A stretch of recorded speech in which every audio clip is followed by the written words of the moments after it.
Hey guys, what it is, it's yo girl Cadlight. Yes, I'm Cadlight Dixon. I'm the Drama Light Prison Wife. I'm the legally blind artist that is rapping and painting for justice.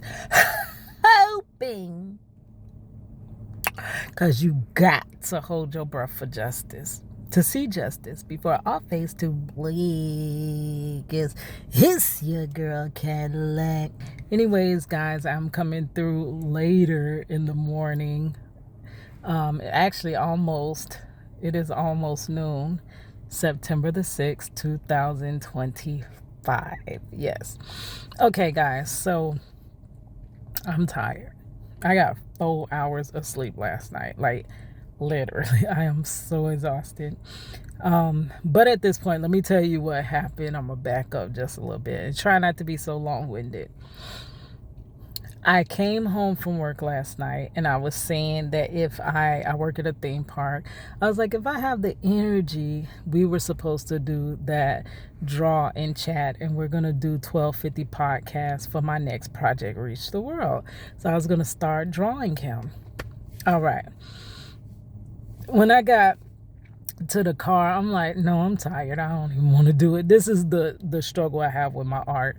I want to complete my art, but I'm so tired after devoting most of my life to my 9 to 5 and just trying to survive that it leaves very little time for my artwork. Plus my carpal tunnel, my hands are ringing. So I'm like, probably not going to be able to draw tonight.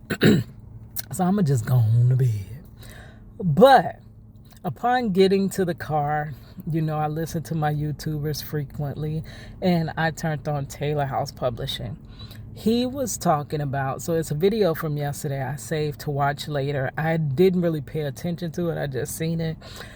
It was saying another truck driver tells the story.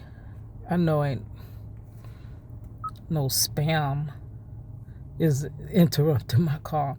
Another truck driver tells the story of being almost unalive in a sundown town in Florida. When I heard Florida, I'm like, what?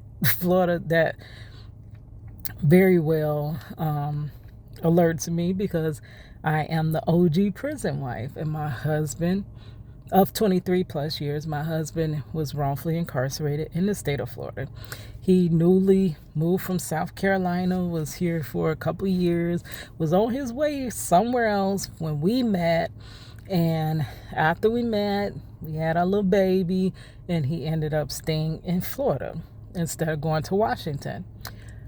2 months after giving birth to our daughter, my husband was wrongfully arrested and has been wrongfully incarcerated the duration of from her life in 2002 when she was 9 months all the way to now she's 24 years. And we're now visiting as grandparents through those same Florida walls and in those same Florida backcountry woods.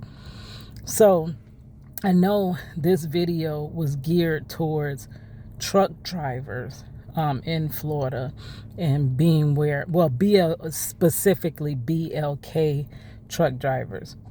But when I thought about it, I was like, this is actually a good message to my prison wives traveling those roads. As we speak, prison wives are on those roads. They probably already, if they ain't on the road by now, they caught in count. And you finna be really mad because you finna visit yourself. You finna have that little funny face like, oh, are they gonna hurry up? Like, you gonna have all this anxiety inside because they don't, the way they count, they always miscount, especially when you late. And then they have to do another count, and then they have to do the master count, and then your viso time is over, and you done traveled that far to see your loved one. So if you ain't there by now, 11:43, you're getting caught in count. But anyways, I digress. But my prison wives get on those same backcountry roads, and it is dangerous. Many times we travel with just our kids. I've been a prison wife since I was more than half my life. I'm 44. I became a prison wife when I was age 20. Well, let's say 21, because 20, he was just wrongfully incarcerated in jail. He was wrongfully arrested, awaiting his trial, his allegedly rigged up trial. So from 20, I've been dealing with Florida DOC. And I've been traveling in them deep country woods almost since I got my license. I got my license at 18, almost 19. And been traveling in the woods to see my husband ever since. So I'm like, wow, this is actually the same types of stories our prison wives need to hear. So upon getting home, I was like, I gotta cover this story. And then he actually started talking about the city that I grew up in. When I tell y'all the story of me being the only BLK, one of 3 BLK students in an all-white T school. I was the only BLK girl. They made fun of my hair so, and my cousin was the one of 2 BLK boys. I'm sorry. The students, that's actually how I found out I was BLK, because they told me I was. They used to tell me that lake we drove past going to school, that's the lake where they used to delete the SLAVES.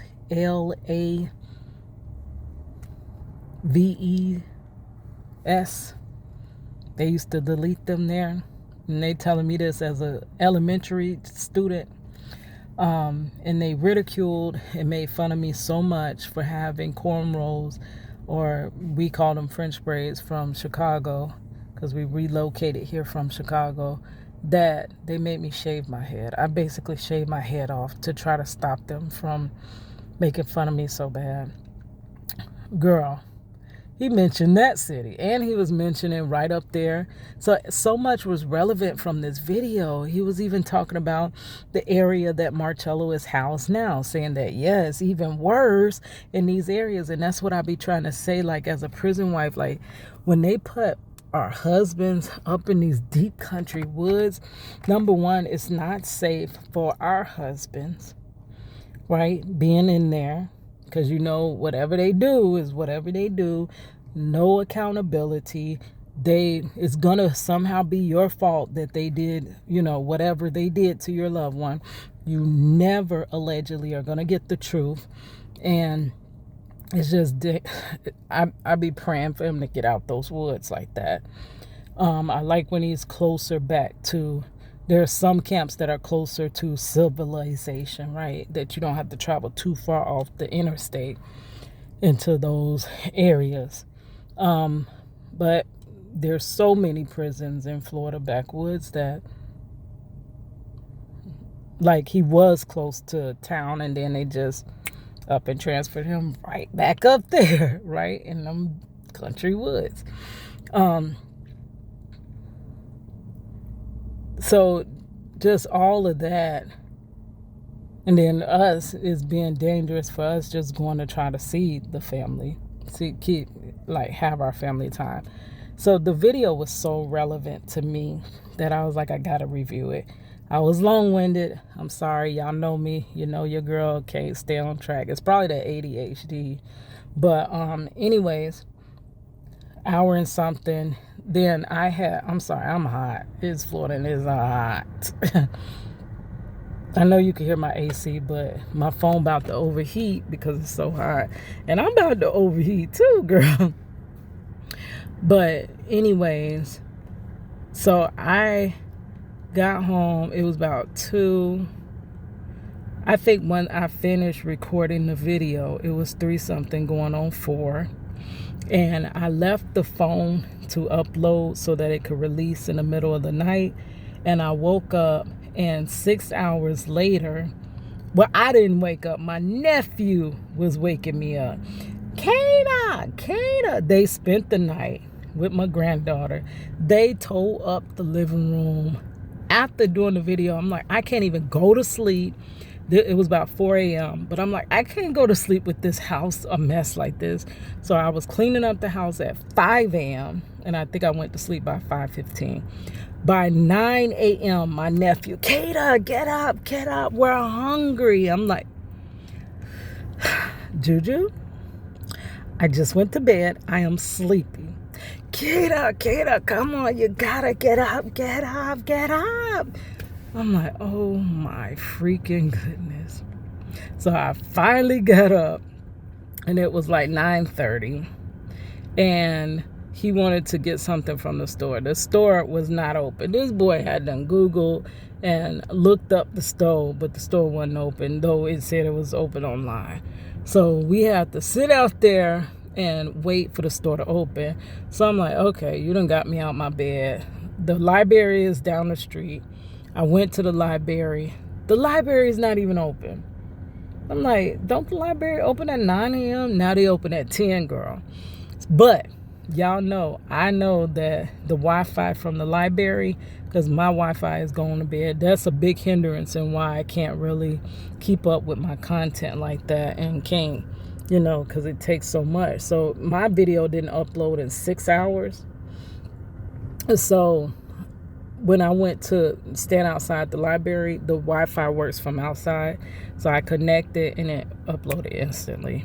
So by the time it uploaded and released this morning at 10 a.m., go watch the video if you have time. But, I might hear cicadas. I say I hear crickets when I upload, but y'all told me they not crickets, they cicadas. So I might hear cicadas. But if you have the time, whatever, if you want to support my movement, or my non-movement, or my stagnation, if you want to support that, then the video is there. It just came out. But I had left out a part because I got ready to talk about coming from, like he was talking about the truck driver being stranded at a gas station at the back country woods, and the attendant was like basically trying to tell him, but without telling him that you better get out of here before the sunset. So they just keep calling. I'm gonna try to finish this real quick because they're gonna keep calling me. Interruption. I don't even have the time.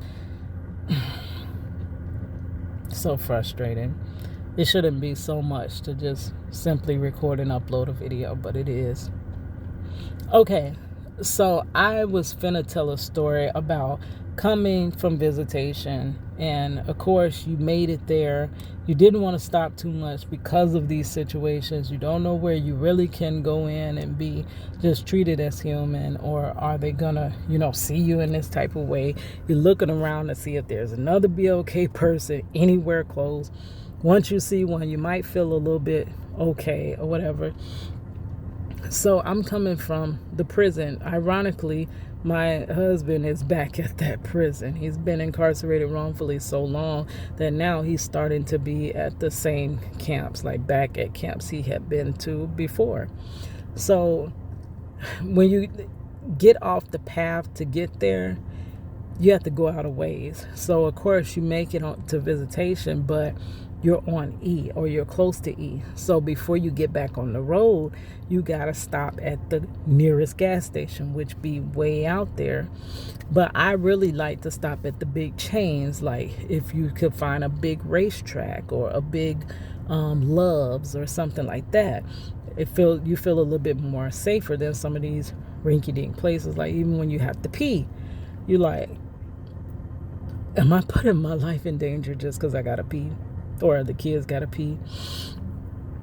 So so I go into the gas station, and the first thing I hear as I'm in line, I like to get my little scratch offs. That used to be a game I used to play to distract my mind because I would be very depressed coming from visitations. I call it the visitation blues. When you leave your loved one, you just seen them, You can't believe you just spent the whole day with them, and then boom, time is up. It's over. Y'all are now separated again and only in contact through expensive calls and emails and letters or whatever. No more letters though, but you know what I mean.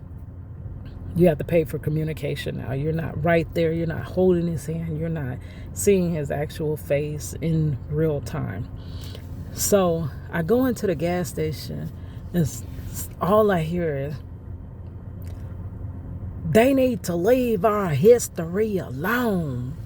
It's history. And I'm like,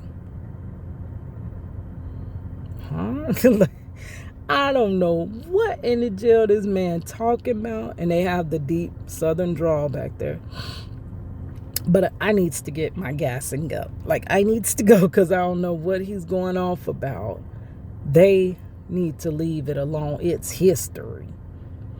And you could just imagine, like, what the heck is he talking about? You can imagine what he's probably talking about. A lot of our history, it's history, but it doesn't mean that it's right.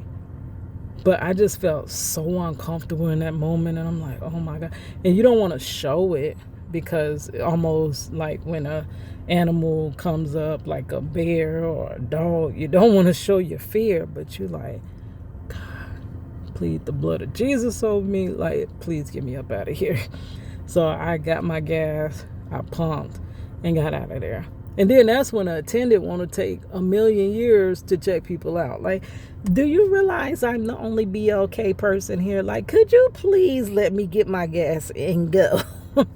But that was the part that I left out, because I got ready to say it, and then I quickly got distracted and I didn't even know what I was talking about, girl, and got on some other topic. But that's it. All right, I will talk to you guys later. It's your girl Cadillac.